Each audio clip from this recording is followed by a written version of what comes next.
Of the show for today. The topic is the reunification of the South after the war, and of course we're talking to Dr. Revis Mitchell, a professor of history and chairman of the department at Fisk University. And of course, Dr. Mitchell, let's give you an opportunity during this last segment to sort of wrap up some of the things dealing with African-American voting and African-American political participation.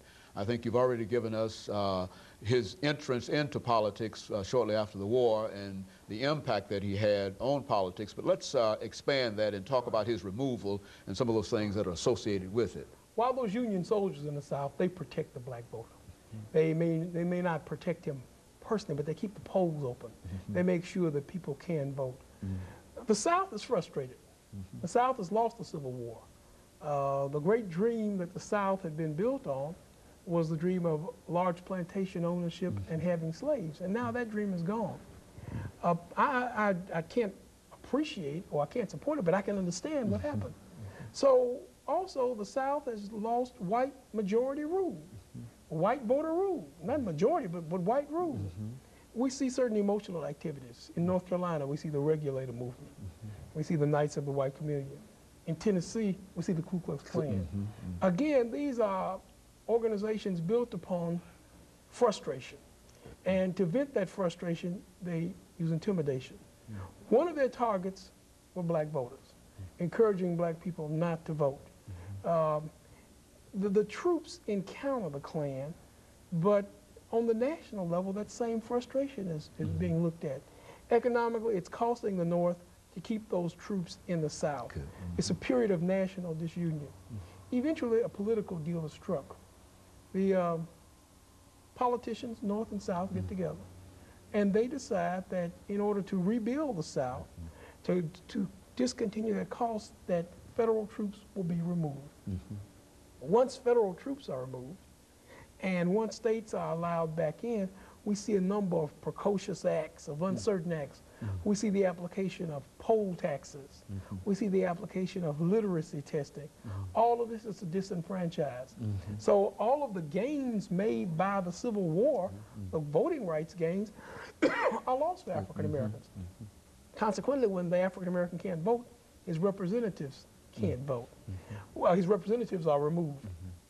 With the representatives removed from government, local and state, who is to protect the vested interests of the former slave?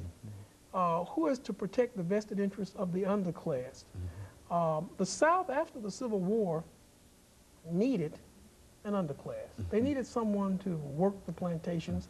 They needed someone to sharecrop. They needed to make sure that the African American didn't all flee outside of the South. So we see a number of actions that weren't just outright racism.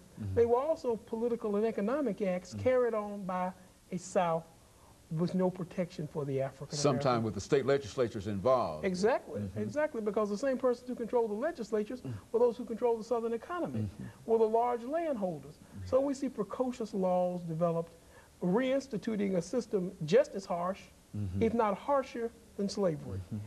Certainly the experience of the African American in the South after the Civil War and in the United States between 1860 and 1900 demonstrated the importance of having the vote and exercising the vote.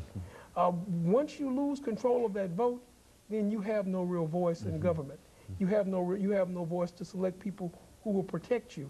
You have no voice to select people who will enhance your position in a nation. Well, and so Dr. Mitchell, essentially, are you saying that as long as Africans were able to participate in the politics of the South during that period shortly after the war up until the time that they were eliminated in 1890, that they had some influence, influence enough to, in a real sense, control legislation, at least deal with legislation. That's right. But once they were removed in 1890, and they will be removed until 1960, they no longer have any kind of influence, and segregation comes out. They become victims.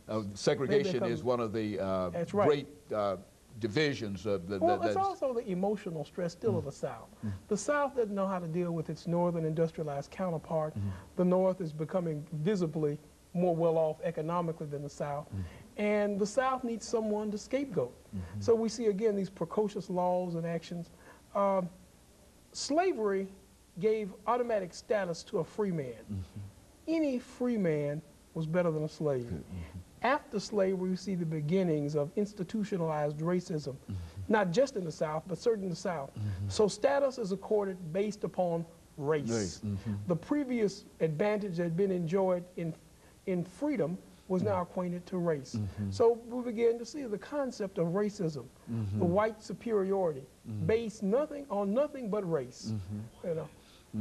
Very good. And of course, Dr. Mitchell, over this last minute, let me thank you and to say how very, very appreciative we are to have you to come by. It's always a pleasure to come on. Yeah, it's always a pleasure to be a part of something that's very informative. Yeah, but I think you just bring some excellent information to us, and what we've been able to do over the many years, as we've indicated, is to use this information and video cassettes and whatever, and to expose our young people to them, and we find that they are very, very interested in many of your statements, and especially you.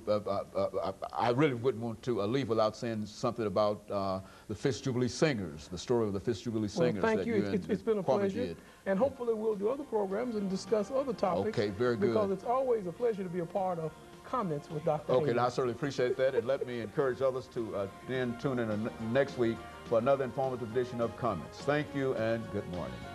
Appreciate it.